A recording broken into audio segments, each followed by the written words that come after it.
Well, thousands of families in Southern California are trying to pick up the pieces after the recent wildfires took everything they owned. In 2003, Vern and Deb Jahnkes were one of nearly 200 families who lost their homes in the Grand Prix fire east of Los Angeles. But when they got ready to rebuild, they decided to do things a little differently. Fritz Coleman is with our NBC station KNBC, and he joins us now with more. So, Fritz, what's different about that home? Well, Tamara, what makes it different is that this is a family that suffered the tragedy of losing their home, as did 50 of their neighbors in their immediate area, 194 homes in all. They mourned the loss of their home and went forward and decided to improve the quality of their lives over and above what they had before by making their home environmentally friendly, by making it green. And they've done an amazing job. I'm going to give you a tour. First, we'll take a look at the outside. This is the latest manifestation of AstroTurf, and I got to tell you, it's comfortable and lovely and low maintenance. All the plants you see in all of their plantings are drought resistant, and they use a drip irrigation system.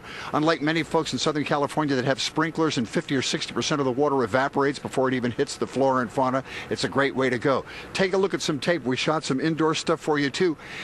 Solar panels are the key to this whole rebuilding process. They have 18 panels used for electricity and then one bigger one in the center used for water. This is about a $22,000 fee to originally install it, but out of pocket turned out to only be $13,000 after the rebates and after the tax breaks they got.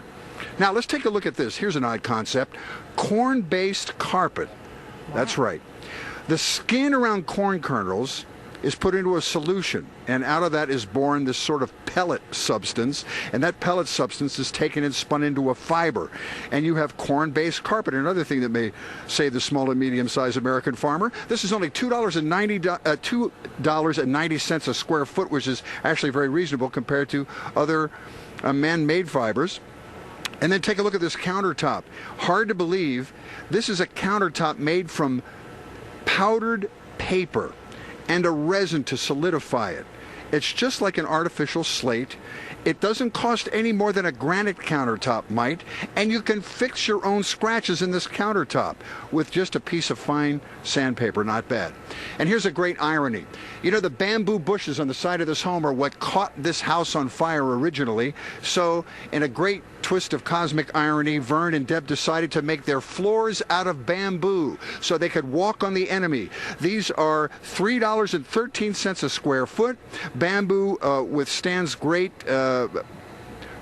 pressure and fire. This is strip bamboo, and it's pressure treated, and it turns into a beautiful, beautiful floor. Here's the very forward-thinking Vern. His wife is a school teacher, and she's still working today. Yeah. Thank you for allowing us in your home. You're welcome. I'm just fascinated by your story. How long did it take you to get over the loss of your original property, which is really in the lot next door, and decide, you know what, we'll seize this opportunity to press forward and go environmentally friendly?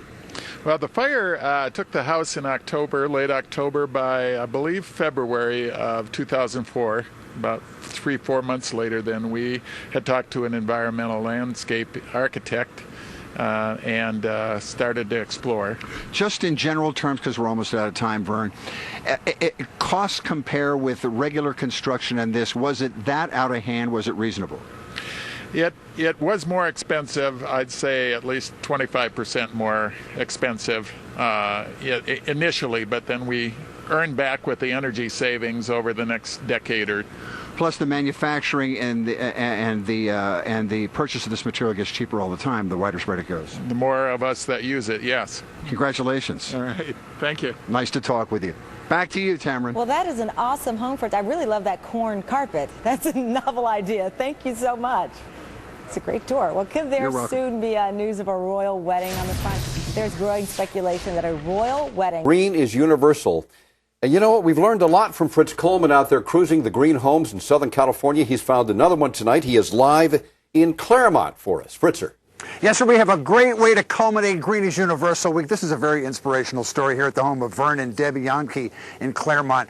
We're going to reflect back on the Grand Prix fire of 2003. First, let's talk weather and look at Live Weather Plus Doppler. Well, that thing we've been talking about for a week came ashore very unceremoniously. Earlier today from the San Bernardino Mountains down to San Diego County Mountains, a shower or two. San Luis Obispo County, a shower or two, no big deal. There's another chance on Sunday. We'll show you how much in a little while. A bigger story happens to be the wind event that may happen Sunday night to Tuesday. More on that in a little while. 2003. It started in San Bernardino, burnt westward to the hills above Laverne. It was the Grand Prix fire. 195 homes. 195 homes. 50 right here in the Claremont area, including this one.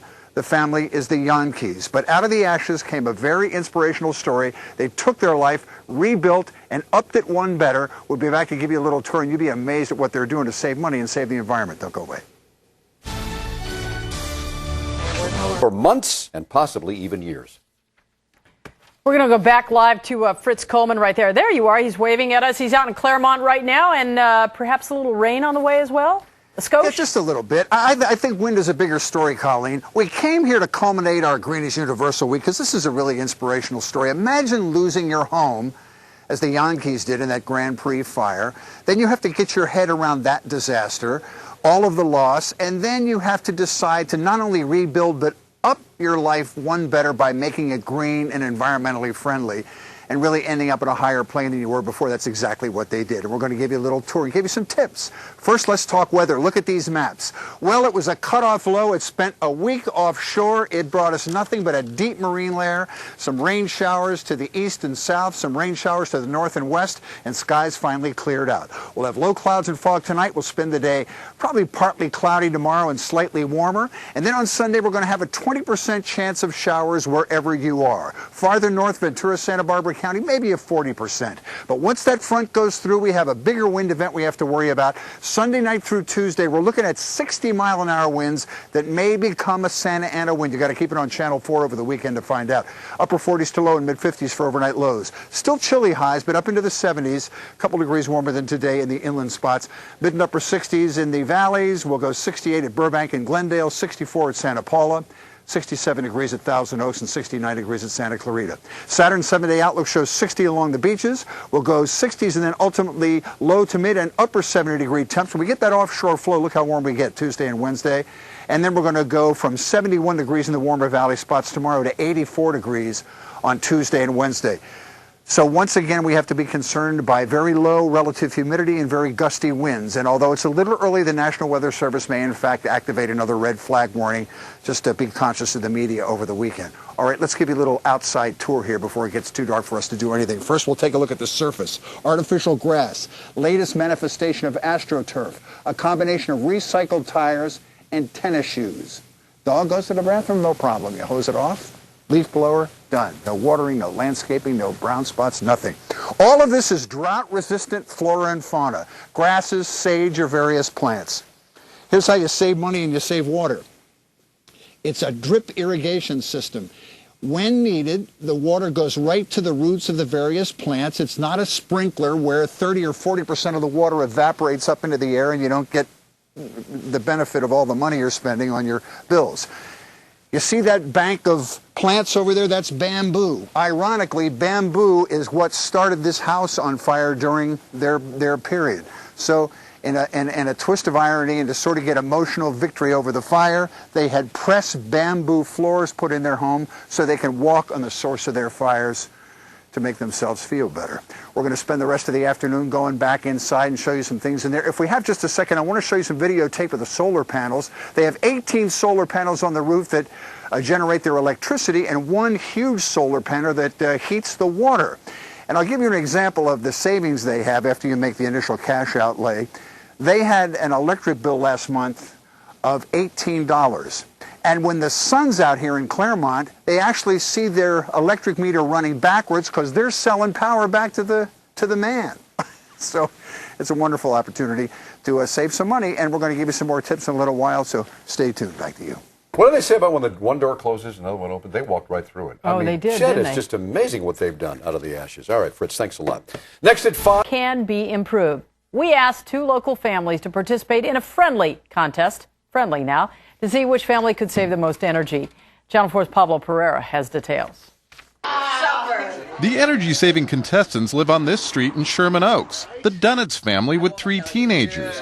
Oh, absolutely make changes. And the Diaz family. They have one teenager at home. We already are pretty conservative in our use. They emphasize it at my school, so that helps.